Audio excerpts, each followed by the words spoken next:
안녕하세요, 오전입니다. 경찰 아저씨. 저 사람이 저 때렸어요. 멍도 들고, 코피도 나고, 너무 아픈데. 난 때린 적 없는데? 네가 먼저 나한테 시비 걸었잖아. 안 그래?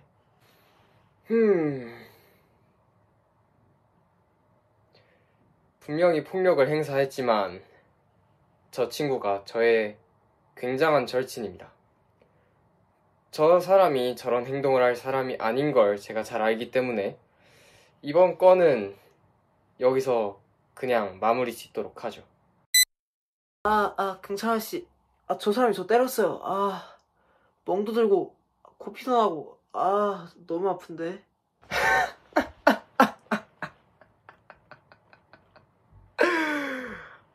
난 때린 적 없는데? 네가 먼저 시비 걸었잖아. 안 그래? 여기 성경을 살펴보니 폭력을 행사하는 것은 당연한 범죄이며 폭력을 행사했을 시에 엄중한 처벌을 해야 한다라고 적혀있네요. 자, 저와 함께 서로 가주셔야겠습니다. 영상 잘 보고 오셨죠? 영상에서 보셨듯이 종교개혁은 법과 정치에도 영향을 주어서 변화를 시켰습니다. 그래서 오늘은 종교개혁 시대에 법과 정치가 어떻게 바뀌었는지 또 그 속에서 종교의 모습은 어떠했는지 살펴보도록 하겠습니다. 법과 정치가 어떻게 바뀌었는지부터 먼저 살펴보자면 첫째로 법과 정치는 성경을 기반으로 한 헌법을 사용하게 되었습니다. 이 성경을 기반으로 한 헌법을 사용을 했다라는 것을 가장 잘 보여주는 그림이 하나 있는데요. 폴 로버트의 정의는 백성을 영화롭게 한다입니다. 이 그림에서 정의의 여신, 우리가 흔히 알고 있는 눈 가리고 이 저울 들고 칼 들고 있는 그 정의의 여신이 칼을 다른 곳으로 뻗어서 그 성경을 가르치고 있습니다. 이 정의의 여신이 성경을 가리킴으로써 성경을 기반으로 한 헌법이 정의로운 판결을 내릴 수 있게 하고 또 백성을 영화롭게 할 수 있다라는 것을 의미하고 있습니다. 그리고 두 번째로 성경을 기반으로 한 판결도 가능하게 됐는데요. 성경을 기반으로 한 헌법을 사용함으로써 판사들이 더 이상은 자기들이 내키는 대로 자신들이 하고 싶은 대로 판결을 할 수 있는 것이 아닌 헌법을 기반으로 한 판결을 할 수밖에 없게 되었습니다. 그리고 세 번째는 법이 곧 왕이다 라는 것인데요. 이때가 절대주의 시대, 즉 군주가 있던 시대였기 때문에 이 국민들은 군주에게 순종을 했어야 했습니다. 하지만 이 법이 곧 왕이다, 이게 책 제목인데요. 이 책이 나오게 되면서 이 책이 주장하는 바는 국민들이 군주에 대하여 정치적인 통제권을 가진다라는 것인데요. 이것이 종교개혁의 원리를 잘 보여주고 있습니다. 성경이 최고 권위에 있기 때문에 사람은 자의적인 결정에 의한 정치가 아니라 이 성경을 기반으로 한 법에 의한 정치를 해야 한다라고 말하고 있는 것이죠. 그리고 네 번째는 기독교인이 아니지만 기독교인이라는 소제목을 달아봤습니다. 이 기독교인이 아니지만 기독교인이라는 의미는 여기 우리가 성경을 기반으로 한 헌법을 만들 때 이 헌법을 같이 만든 사람들이 모두 다 기독교인은 아니었겠지만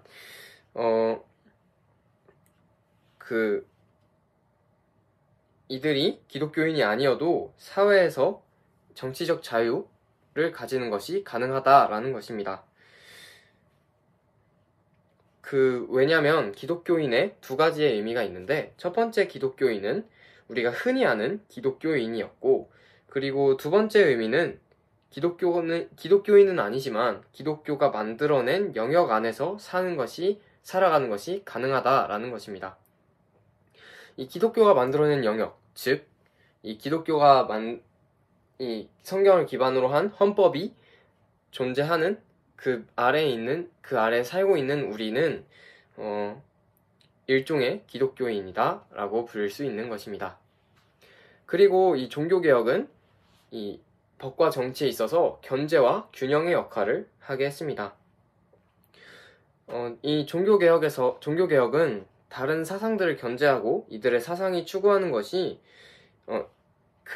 이들의 사상이 이들이 추구하는 것을 진정으로 가져다 주지 못한다라는 것을 보여주고 또 알려주면서 다른 사상을 견제하고 권력 분립을 통해서 뭐 행정부는 이쪽에, 사법부는 이쪽에, 뭐 그 다른 거는 저쪽에 해가지고 권력을 분립시켜서 이 국가의 균형을 가져왔다라는 것입니다. 그래서 종교개혁 국가의 사회에는 형식이나 무질서의 해결책이 존재했다라고 할 수 있습니다. 그리고 여섯 번째는 이 바뀐 종교개혁에 의해서 법과 정치가 바뀐 이 상황에 교회의 모습은 어떠했느냐라는 것인데요.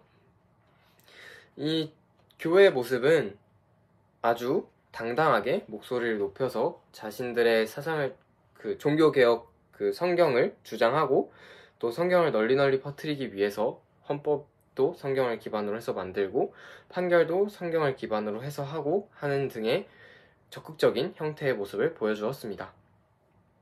그렇다면 이렇게 좋은 점들도 가져왔는데 문제점도 있었다고 하네요. 그 문제점이 무엇이었을까요?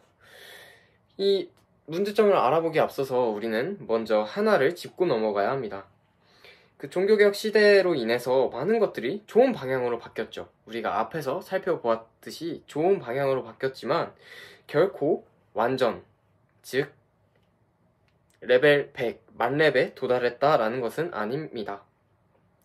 이 종교개혁 시대 사람들도 성경의 가르침에서 어떤 점에는 일치하지 않은 모습을 보여주었습니다. 특히 두 가지가 두드러지는데 인종에 대한 왜곡과 축적된 부의 자비심 없는 사용이었습니다. 먼저 인종에 대한 왜곡에 대해서 알아보자면 이 인종에 대한 왜곡에는 두 가지의 패단으로 또 나뉘게 됩니다. 첫째는 노예제도이고요. 그리고 둘째는 인종에 대한 편견입니다. 이러한 관행은 계속해서 있었다라고 말을 하고 있는데요. 하지만 이 시기에 들어서 우리가 흔히 역사에서 알고 있는 노예 무역, 노예 제도가 아주 활발히 일어나던 그런 시대에 이르러서는 교회가 자신들의 그러한 주장을 하지 않고 침묵하고 있었다라는 것이죠.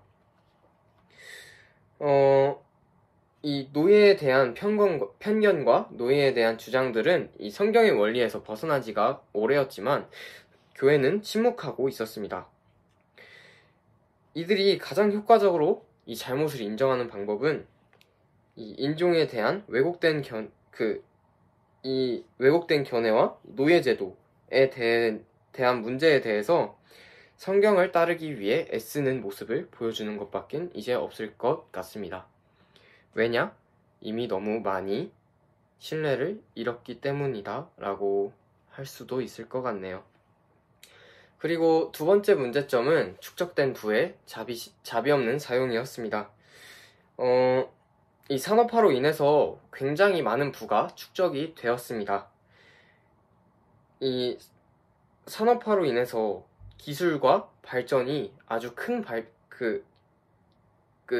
산업화로 인해서 좋은 기술이 생기고 또 큰 발전을 이루어서 큰 부를 쌓았지만 이들은 재산을 자비롭게 사용하지 못했습니다. 분명히 성경에서 너의 재산을 자비롭게 사용하라고 말을 하고 있는데 이들은 그러한 말에 침묵을 했다라는 것이죠. 그 다음에 이들은 이 시기에 있었던 이 공리주의에 반대하는 목소리를 내지 않았습니다. 이러한 교회의 모습에 우리는 어떻게 대처를 해야 할까요? 우리는 마땅히 비판할 것은 비판하고 넘어가야 합니다. 우리는 이러한 교회의 침묵에 대해서 비판을 해야 합니다. 교회는 용기 있게 목소리를 냈어야 했습니다. 왜냐하면 성경이 그것을 이렇게 하면 안 된다라는 것을 명령하고 있었기 때문입니다. 그렇기 때문에 교회는 용기 있게 목소리를 내었어야 했고, 지금이라도 용기 있게 목소리를 내고 또 이 잘못을 바로잡기 위해서 성경을 따르기 위해 애쓰는 그런 모습을 보여주어야 합니다.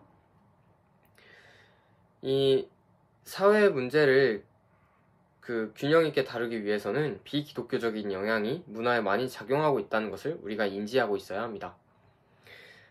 그리고 많은 기독교인들이 이런 잘못된 관행에 반대하는 그러한 모습을 보였고, 또한 이런 것을 반대하는 전투에서도 지도력을 발휘한 바가 있습니다. 그렇게 역사에 이렇게 많은 사람들이 반대한 것을 보면서 개인이, 단체가 계속해서 이러한 잘못된 사상에 대해서 목소리를 높여야 한다라고 개인적으로 생각을 합니다. 실제로 이렇게 목소리를 높인 결과로 노예제도라든지 인종차별이 사라진 지역이 굉장히 많다라고 나와 있습니다. 우리는 비판할 것은 비판하면서 교회에 대해 비판할 것은 비판하면서 반대하고 또 잘못된 사상을 바로잡기 위해서 이러한 노력들을 하는 모습을 보여주어야 할 것 같습니다. 그게 종교개혁에서부터 이어진 지금까지의 그러한 행동에 대한, 사상에 대한 옳은 결과이지 않을까 싶습니다. 경청해 주셔서 감사합니다.